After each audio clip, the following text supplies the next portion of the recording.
بسم الله الرحمن الرحيم. الحمد لله نحمده ونستعينه ونستغفره ونؤمن به ونتوكل عليه ونعوذ بالله من شرور أنفسنا ومن سيئات أعمالنا. من يهده الله فلا مضل له ومن يضلله فلا هادي له ونشهد أن لا إله إلا الله وحده لا شريك له ونشهد أن سيدنا ومولانا محمدا عبده ورسوله. أما بعد فقد قال الله تعالى في كلامه المجيد: أعوذ بالله من الشيطان الرجيم. بسم الله الرحمن الرحيم. إن الذين يؤذون الله ورسوله لعنهم الله في الدنيا والآخرة وأعد لهم عذابا مهينا. صدق الله العظيم. وقال تعالى: إنا كفيناك المستهزئين. صدق الله العظيم. وقال نبينا محمد صلى الله عليه وسلم: لا يؤمن أحدكم حتى أكون أحب إليه من والده وولده والناس أجمعين، أو كما قال نبينا محمد صلی اللہ علیہ وسلم. معزز سامعین کرام، اللہ کے رسول وسلم کی جو محبت ہے وہ ہر ایمان والے کے ایمان کا جز ہے. کسی شاعر نے فرمایا کہ محمد سے محبت دین کی شرط اول ہے، اگر ہو اسی میں خامی تو سب کچھ نامکمل ہے. تو اللہ کے نبی صلی اللہ علیہ وسلم کی جو محبت ہے وہ ہم سب ایمان والوں کے لیے ایک ایسا جز ہے جس کے بغیر ہمارا ایمان مکمل نہیں ہو سکتا. ایک ایمان والا لاکھ مرتبہ بھی لا الہ الا اللہ پڑھ لے، لا الہ الا اللہ کا اقرار کر لے، لیکن اگر وہ محمد الرسول اللہ کا اقرار نہ کرے تو وہ ایمان میں داخل نہیں ہو سکتا. تو یہ ہمارے ایمان کی بنیاد ہے کہ بغیر اللہ کے رسول پر ایمان لائے، بغیر آپ سے محبت کیے ایمان مکمل ہو ہی نہیں سکتا ہے. ایمان کے دونوں جز ہیں، لا الہ الا اللہ محمد الرسول اللہ. اس سے مل کر کے ہی کوئی ایمان میں داخل ہوتا ہے. اس لیے اللہ تبارک و تعالی نے قرآن میں بھی اس بات پر زور دیا ہے کہ ہر ایمان والے کے دل میں سب سے زیادہ محبت اللہ کی ہونی چاہیے اور اس کے رسول کی ہونی چاہیے. ان کے بعد ہی کسی کا مرتبہ اور درجہ آتا ہے، اور اگر یہ چیز نہیں ہے تو پھر ایمان مکمل نہیں ہے. خود اللہ کے نبی صلی اللہ علیہ وسلم نے مطالبہ کیا، آپ نے فرمایا کہ لا یؤمن احدکم حتی اکون احب الیہ من والدہ وولدہ والناس اجمعین. فرمایا کہ دیکھو، تم میں سے کوئی بھی اس وقت تک کامل ایمان والا نہیں ہو سکتا یہاں تک کہ میں اس کے نزدیک محبوب ہو جاؤں. کس سے؟ من والدہ، اس کے والدین سے، وولدہ، اس کی اولاد سے، والناس اجمعین، اور تمام لوگوں سے میں اس کے نزدیک زیادہ محبوب ہو جاؤں. اور یقیناً یہ ایسی چیز ہے، اس امت کا اتنا بڑا سرمایہ ہے کہ آپ کسی بھی زمانے میں دیکھیں گے، امت میں چاہے جتنا بگاڑ آ گیا ہو، جتنا فساد پیدا ہو گیا ہو، جتنی بھی امت گناہگار ہو گئی ہو، لیکن بہرحال نبی کی محبت اس کے دل میں ایسی رچی بسی ہوئی ہے کہ اس کے لیے وہ سب کچھ کرنے کو تیار ہے. یہ اللہ کی طرف سے ایک محبوبیت، محمد الرسول اللہ، نام ہی محمد ہے کہ بس زبان پہ آئے گا تو تعریف ہی ہے. اس کا نام ہی ایسا ہے کہ بغیر اس کی تعریف کرے کوئی رہ ہی نہیں سکتا ہے. تو اللہ تبارک و تعالیٰ نے ایسا اونچا مقام دیا کہ دنیا چاہ کر کے بھی ان کے نام کو نیچا نہیں کر سکتی. اللہ نے فرمایا کہ وَرَفَعْنَا لَكَ ذِكْرَكَ، ہم نے آپ کے ذکر کو بلند کر دیا ہے. دنیا کی ساری طاقتیں مل جائیں، سارے باطل مل جائیں، اور وہ چاہیں کہ نبی کی شان میں کمی کر دیں، نبی کا نام نیچے کر دیں، قیامت تک نہیں ہو سکتا ہے. 1400 سال گزر گئے، آپ کو پتہ ہے. ہماری صبح بھی نبی کے نام سے ہوتی ہے، ہماری رات بھی نبی کے نام سے ہوتی ہے، ہماری نماز بھی نبی کے نام کے ساتھ ہوتی ہے. کہیں آپ کو خالی نہیں ملے گا. صبح اٹھتے ہی فجر کی اذان ہوتی ہے تو مؤذن اللہ کے نام کے بعد کہتا ہے کہ اشہد ان محمد الرسول اللہ. وہ گواہی دیتا ہے. جو سو رہے ہیں, نہیں اٹھے ہیں, پھر وہ اٹھ کر کے مسجد میں آتے ہیں, ان کی نیند اذان کے بعد کھلتی ہے تو بھی اذان نماز سے پہلے تکبیر ہوتی ہے, پھر ہوتا ہے اشہد ان محمد الرسول اللہ. کہاں جائیں گے؟ اللہ کے نام کو, اس کے رسول کے نام کو کون نیچا کر سکتا ہے؟ کوئی نیچا نہیں کر سکتا. یہ تو بڑے بیوقوف لوگ ہیں جو سورج پہ تھوکنے کی کوشش کر رہے ہیں. سورج پہ جتنا تھوکو سورج تک تو کچھ نہیں پہنچنے والا ہے. ہاں وہ تمہارے اوپر لوٹ کر کے ضرور آنے والا ہے. تو یہ دنیا کے لوگ جانتے نہیں ہیں کہ نبی کا کیا مقام ہے, اور مقام تو اللہ دیتا ہے. ہم دنیا والے کسی کو کیا مقام دیں گے؟ کیا اس کی بڑائی کریں گے؟ اللہ نے مقام دیا. اللہ کہتا ہے کہ ان اللہ و ملائکتہ یصلون علی النبی. اللہ بھی رحمت بھیجتا ہے, اس کے فرشتے بھی رحمت بھیجتے ہیں, اور اے ایمان والو تم بھی ان پر درود اور رحمت بھیجو. تو کون ان کی شان کو گھٹا سکتا ہے میرے بھائی؟ تو ہمارے ملک میں, پوری دنیا میں جو حالات چل رہے ہیں, دنیا یہ سمجھتی ہے کہ ہم نبی کی شان میں گستاخی کر کے نعوذ باللہ ہم ان کی شان کو گھٹا دیں گے. لیکن نہیں, ان شانئک ھو الابتر. قرآن کہتا ہے کہ جو نبی کا دشمن ہے اللہ اس کی نسلوں کو کاٹ دے گا. مقطوع نسل ہو جائیں گے, یہ ختم ہو جائیں گے, کوئی نام نہیں لے گا ان کا. آج ابو جہل کا نام لینے والا کوئی باقی نہیں, ابو لہب کا نام لینے والا کوئی باقی نہیں دنیا میں. یہ جتنے دشمنان اسلام تھے, نبی کے دشمن تھے, آج ان کا کوئی نام لینے والا نہیں ہے, اور یہ جتنے پیدا ہوتے رہیں گے ان کا بھی نام کوئی نہیں لے گا قیامت تک. یہ نیست و نابود ہو جائیں گے. یہ اللہ کا اعلان ہے.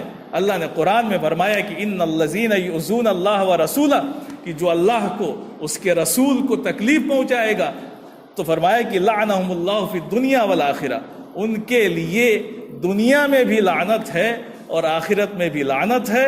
اور پھر وَأَعَدَّ لَهُمْ عَذَابًا مُهِينًا, اللہ فرما رہا ہے کہ ہم نے ان کے لیے بڑی رسوائی والا عذاب تیار کر رکھا ہے. کہ یہاں تو جو ذلیل ہوں گے, خار ہوں گے, لعنت تو ہے ہی ہے ان پر, لیکن ساتھ ساتھ وہاں پر ان کے لیے بڑی رسوائی والی اور بڑی بے عزتی والی جو ہے عذاب اللہ نے تیار کر رکھا ہے. تو میرے بھائی, نبی کی شان کو کون گھٹا سکتا ہے؟ ہر زمانے میں نبی سے محبت کرنے والے ایسے موجود رہے جنہوں نے مثال قائم کر دی. صحابہ کی زندگیاں دیکھیں, کیسی محبت تھی اللہ کے وسلم سے. اور یہ جو حدیثیں بیان کی جاتی ہیں یہ ان پر تو بالکل صادق آتی تھی, ہم پر آئیں یا نہ آئیں.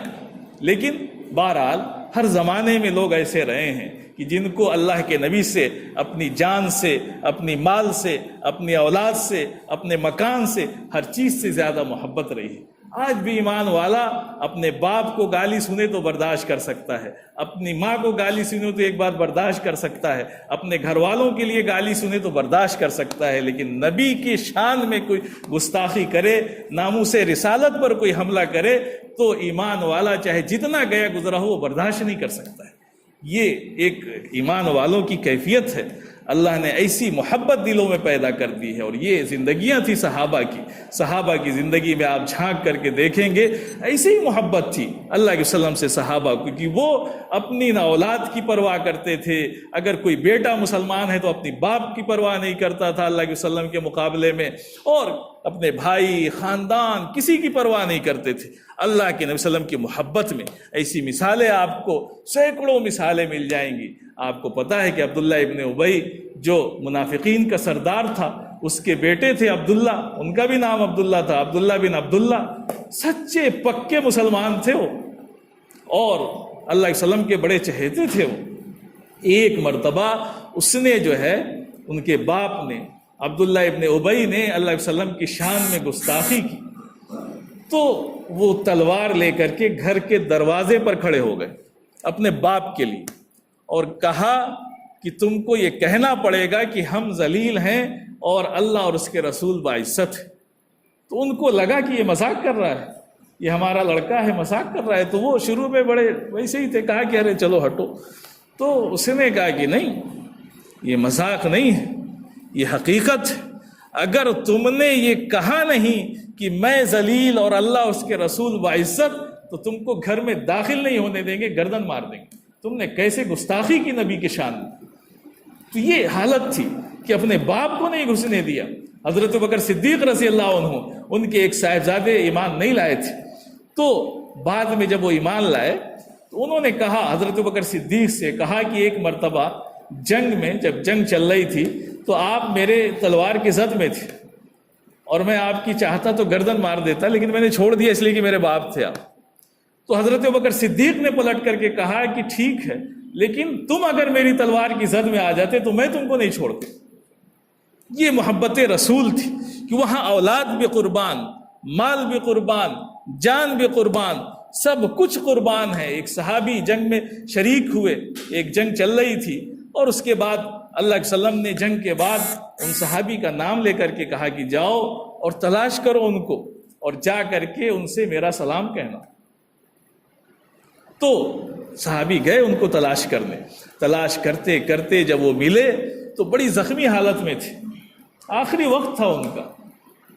لیکن جب انسان کا آخری وقت ہوتا ہے تو اس کو اپنے گھر والوں کی فکر ہوتی ہے، اپنے بال بچوں کی فکر ہوتی ہے، اپنی چیزوں کی فکر ہوتی ہے، لیکن وہ صحابی کچھ نہیں، ایسے دیوانے ہیں اللہ کے نبی صلی اللہ علیہ وسلم کے کہ پوچھئے مت۔ انہوں نے جو صحابی سلام لے کر کے پہنچے تھے کہا کہ دیکھو، اگر اللہ کے نبی صلی اللہ علیہ وسلم پر کوئی آنچ آ گئی اور تم زندہ رہے تو اللہ کو منہ نہیں دکھا پاؤ گے۔ اللہ کے نبی صلی اللہ علیہ وسلم پر آنچ نہیں آنی چاہیے، اور صحابہ نے وہ کر کے دکھایا کہ غزوہ احد کا موقع ہے اور ایک صحابی ہیں، حضرت نام یاد نہیں آ رہا ہے ان کا، تو صحابی ہیں وہ، تو وہ اللہ کے وسلم پر تیر کی بارش ہو رہی ہے، تیر برسائی جا رہی ہے۔ اب ان کی محبت دیکھیے، انہوں نے سوچا کہ اگر میں سینے پہ تیر کھاؤں گا تو نبی کی طرف میری پیٹھ ہو جائے گی، ہے نا، اتنی محبت، اتنا احترام نبی کا۔ تو انہوں نے اللہ کے وسلم کی طرف اپنا چہرہ کر دیا اور سارے تیر اپنی پیٹھ پر کھاتے رہے۔ وہ حضرت ابو طلحہ اپنا پورا ہاتھ انہوں نے خراب کر لیا نبی کی حفاظت میں، ان کا ہاتھ شل ہو گیا، کیوں؟ تیر برسائے جا رہے تھے اور اپنے ہاتھوں پر وہ روکے چلے جا رہے تھے۔ اس طرح ڈھال بن کر کے غزوہ احد میں صحابہ نے اللہ کے وسلم کو بچایا، اس کے باوجود آپ زخمی ہوئے، آپ کے دانت شہید ہوئے۔ تو یہ محبت رسول تھی جس کو وراثت میں یہ ملی ہے، چلی آ رہی ہے، اس کو کوئی دلوں سے نکال نہیں سکتا ہے۔ یہ جو سمجھتے ہیں دشمن کہ ہم شان میں گستاخی کر کے نعوذ باللہ کچھ کر لیں گے، کچھ نہیں کر سکتے ہو۔ ہاں، اپنا تم نے سب کچھ برباد کر لیا، تم نے ایسے شخص پر انگلی اٹھا دی کہ اللہ تمہاری انگلی کاٹ دے گا، تمہاری جڑ کاٹ دے گا، تمہاری نسلیں برباد ہو جائیں گی۔ اللہ نے قرآن میں فرمایا کہ انا کفیناک المستہزئین، کہ مذاق اڑانے والوں کے لیے ہم کافی ہیں۔ جو دین کا مذاق اڑاتے ہیں، رسول کا مذاق اڑاتے ہیں، ہمارے قرآن کا مذاق اڑاتے ہیں، ہماری شریعت کا مذاق اڑاتے ہیں، اللہ فرما رہا ہے کہ انا کفیناک المستہزئین، ان مذاق اڑانے والوں کے لیے ہم کافی ہیں۔ اللہ کافی ہے، وہ دیکھ لے گا ہمارے ملک کے جو حالات ہیں۔ یقیناً ہمارے ملک کا ایک ایک بچہ اور ادنا سے ادنا شخص بھی جو شراب خانے میں بھی بیٹھا ہے لیکن اگر اس کے دل کے کسی گوشے میں بھی ایمان ہے، وہ بھی اللہ کے وسلم سے محبت کرتا ہے۔ اور اس کے واقعات لکھے ہیں کہ ایک صاحب تھے، بہت شراب پیتے تھے، بہت شراب کے عادی تھے، وہ میخانے میں تھے اور لوگوں کو لگا کہ یہ بڑے نشے میں ہیں، ان کو چھیڑتے ہیں، کچھ باتیں کہتے ہیں، تو ان سے باتیں کہتے رہے ادھر ادھر کی، وہ بیچارے اپنے نشے میں مست تھے، جواب دیتے رہے، لیکن اسی سوال جواب میں انہوں نے اللہ کے وسلم کے بارے میں بات کر دی۔ پھر ان سے برداشت نہیں ہوا، بوتل اٹھائی، اس کے سر پہ پھوڑ دی بات اور کہا کہ ٹھیک ہے، میں بہت گناہگار ہوں، بہت گناہگار ہوں، میں شراب کے نشے میں ہوں، لیکن اتنا بھی گیا گزرا نہیں ہوں کہ تم ہمارے نبی پر آج ہمارے نبی پر انگلی اٹھاؤ۔ یہ نبی کی محبت ہر زمانے میں دلوں میں ایسی رہی ہے کہ یہ امت سب کچھ برداشت کر سکتی ہے لیکن اپنے نبی کی شان میں گستاخی کبھی برداشت نہیں کر سکتی ہے۔ تو میرے بھائیوں، ہمارے ملک میں بھی لوگ سرپھرے ہو گئے ہیں، ان کا دین بھی یہ نہیں سکھاتا ہے۔ ہمیں اس کو بھی سمجھنے کی ضرورت ہے کہ جو لوگ ایسی حرکتیں کرتے ہیں، یہ نہ سمجھیں کہ یہ کسی مذہب کے ماننے والے ہیں اور اپنے مذہب کو فالو کر رہے ہیں، اپنے مذہب پر عمل کر رہے ہیں، نہیں، یہ تو بدتمیز قسم کے لوگ ہیں، دہشت پسند لوگ ہیں، ان کا مقصد صرف جو ہے دہشت پھیلانا، بدتمیزی کرنا، معاشرے میں انتشار پیدا کرنا، کرسی حاصل کرنا، مال حاصل کرنا، بس یہ مقصد ہے۔ یہ کسی مذہب کے ماننے والے لوگ نہیں ہیں جو کسی کے دین کے یا مذہب کے یا اس کے رسول کے بارے میں گستاخیاں کریں۔ ہمیں اللہ نے منع کیا کہ ہم کسی کے دین کو برا نہ کہیں، کسی کو گالی نہ دیں، منع کیا، ان الذین یسبون، منع کیا کہ نہیں، کسی کے دین کو بھی برا بھلا مت کہیے۔ آپ کسی کے دین کو برا کہیں گے تو وہ آپ کے دین کو برا کہے گا، آپ کے اللہ کو برا کہے گا، آپ کے رسول کو برا کہے گا۔ تو ہمیں اس کی تعلیم نہیں دی گئی ہے، ہمیں بالکل اس سے بچنا چاہیے۔ ہمارے نوجوان کبھی کبھی اس دھوکے میں آ جاتے ہیں کہ دوسرا ہمارے دین کو گالی دے رہا ہے تو ہم بھی اس کے دین کو گالی دیں۔ نہیں، ہم نہیں دیں گے گالی، ہمارے نبی نے تو یہ تعلیم ہی نہیں دی ہے ہمیں، ہم کیوں گالی دیں گے؟ وہ گالی دے رہا ہے، اس کی آخرت بھی خراب ہوگی، دنیا بھی خراب ہوگی۔ ہم اپنی زبان کیوں گندی کریں؟ جب ہمارے نبی نے نہیں سکھایا تو ہم کسی کے دین کو، کسی کے کہہ لیجئے مذہبی کتابوں کو، کسی کے جو پیشوا ہیں ان کو ہم نہیں گالیاں دیں گے۔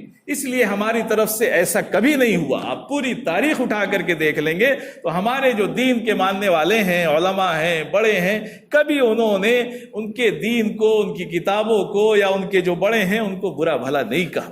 پوری تاریخ ہے اس کی۔ ہاں، ان کو برا بھلا کہہ دیا ہوگا جو سامنے والا ہے، اس کو کسی نے گالی دے دی ہوگی، لیکن دین پر نہیں انگلی اٹھائی جاتی، اس لیے کہ جو جس دین کو مانتا ہے ٹھیک ہے، اس کی اپنا مسئلہ ہے، ہم اپنے جواب دہ ہیں، وہ اپنا جواب دہ ہے۔ قل یا ایھا الکافرون لا اعبد ما تعبدون ولا انتم عابدون ما اعبد ولا انا عابد ما عبدتم لکم دینکم ولی دین۔ کوئی مسئلہ نہیں ہے، تم جس کی پوجا کرتے ہو ہم اس کی نہیں کرتے ہیں، ہم جس کی پوجا کرتے ہیں اس کی تم نہیں کرتے ہو، کوئی بات نہیں، تمہارا دین تمہارے لیے، ہمارا دین ہمارے لیے، چلو تم اپنے دین پر، اس کو اچھا سمجھ رہے ہیں۔ تو اس لیے ہمارے مذہب نے یہ تعلیم نہیں دی، لیکن بہرحال جو ایسا کر رہے ہیں ہمیں سمجھنا چاہیے۔ بہت سی چیزیں جو ہوتی ہیں، یقیناً ہم ایمان والے ہیں اور کوئی بھی ایمان والا اپنے نبی کی شان میں گستاخی کو برداشت نہیں کر سکتا ہے، لیکن بہرحال اس کے لیے حالات کو دیکھنا پڑتا ہے، چیزوں کو دیکھنا پڑتا ہے۔ ایسے ہی نہیں کہ بس جو چاہے جیسے چاہے کر دے، ایسا بھی نہیں ہوتا ہے۔ ہمیں حالات کو سمجھنا پڑے گا کہ کس ملک میں ہم ہیں، کہاں پر ہیں، کس طرح کے حالات ہیں، اور اس کے مطابق حکمت کے ساتھ کام کیا جاتا ہے۔ بغیر حکمت کے کام کریں گے تو سوائے نقصان کے کچھ نہیں ملے گا۔ ہمارے نوجوان جوش میں آ جاتے ہیں، وہ بیچارے اپنا سوشل میڈیا پر الٹی سیدھی چیزیں لکھتے ہیں، اس سے ملنا کچھ نہیں ملنا ہے، سوائے اس کے کہ اور تشدد پیدا ہو کہ وہ آپ کے بارے میں کہے تو آپ اس کے دین کے بارے میں کہیں، نہیں، اس کو دوسرے انداز سے۔ ہمیں تو اپنے نبی کی تعلیمات، اپنے نبی کی خوبیاں، اپنے نبی کی سیرت پیش کرنی چاہیے امت کے سامنے۔ اگر یہ چیز ہو تو وہ گالی کیوں دے گا؟ اصل تو یہ ہے کہ ہماری زندگی میں تو خود گستاخیاں ہیں، ہم تو خود گستاخ رسول ہیں، ہم تو خود نبی کی شریعت پر عمل نہیں کرتے، نبی کی سیرت کو اختیار نہیں کرتے، نہ ہمارے نیچے سے اوپر سے لے کر کہیں تک لگتا ہے کہ ہم نبی کے امتی ہیں، لیکن ہم دوسروں کی چیزوں پر تو ابال پیدا ہو جاتا ہے۔ لیکن ہم نبی کی شان میں گستاخی کریں، نبی کا حکم توڑیں تو ہم بڑے ٹھاٹ سے رہتے ہیں کہ ہم نے تو ٹھیکہ لے لیا ہے مسلمان ہونے کا اور ایمان کا۔ نہیں میرے بھائی، ایسے بھی کام چلتا ہے، ہمیں اپنا بھی دیکھنا ہے۔ دوسرے تو وہ دوسرے مذہب کے ماننے والے ہیں، ان کے پاس تو نہ نبی کی سیرت ہے، نہ نبی کی تعلیم ہے، نبی کی چیزیں ہیں، اور ہم نبی کے ماننے والے، نبی کا نعرہ لگانے والے، نبی کی غلامی کا دعویٰ کرنے والے، اور اسی پر آخرت میں کامیابی کا ہمارا دار و مدار ہے، لیکن ہم اپنی زندگیوں کا جائزہ نہیں لیتے۔ تو ہمیں جائزہ لینا پڑے گا، دیکھنا پڑے گا کہ ہم کیا کر رہے ہیں۔ تو میرے بھائیوں، ہمیں ہر چیز کو سوچ سمجھ کر کے، اور جو ہمارے بڑے ہیں، علماء ہیں، آج امت میں یہ بڑی خرابی پیدا ہو گئی کہ وہ بیٹھ کر کے اپنے قائدین کو گالیاں دیتی رہتی، یہ نہیں سمجھتی ہے کہ یہ قائدین جو کام کر رہے ہیں بیچارے حکمت سے کرتے ہیں، ہمارے اور آپ کی طرح نہیں ہے کہ اٹھایا اور چل دیے۔ جمعے کی نماز پڑھی تو لگا کہ ہم تو بہت ہیں، پوری مسجد بھری ہوئی ہے، جو چاہیں کر دیں گے۔ تو جو چاہو کر دو، پھر اس کا انجام بھی ملے گا آپ کو۔ ایسا نہیں ہوتا ہے۔ ہمارے بڑے بیچارے سوچتے ہیں کہ جس میں امت کا نقصان بھی نہ ہو اور کام بھی ہو جائے۔ ہمارے ملک میں ایک قانون ہے، ایک سنویدھان ہے، اس نے سب کو برابر کا حق دیا۔ تو اگر حالات ایسے ہیں کہ ہم اس طرح کا کام نہیں کر سکتے ہیں جس سے ہمارا نقصان ہو سکتا ہے، تو وہ طریقے اختیار کیے جائیں جس سے ہمارا نقصان بھی نہ ہو۔ تو ہمیں وہ طریقے تو نہیں اختیار کرتی ہماری امت، اس لیے کہ اس میں تو محنت لگتی ہے نا۔ بھیڑ نکلنے میں تو کوئی مسئلہ نہیں ہے، کیونکہ یہاں تو ایک مجمع ہے، تو مجمع میں جب آدمی ہوتا ہے بڑی تعداد میں ہے نا، تو اس کو بڑا وہ لگتا ہے، جیسے کہتے ہیں نا، تو اس کو لگتا ہے کہ بس ہم ہی ہیں، لیکن بعد میں وہ سوچتا نہیں کہ اس کا نقصان کتنا بڑا ہوگا اور فائدہ کچھ نہیں ہوگا۔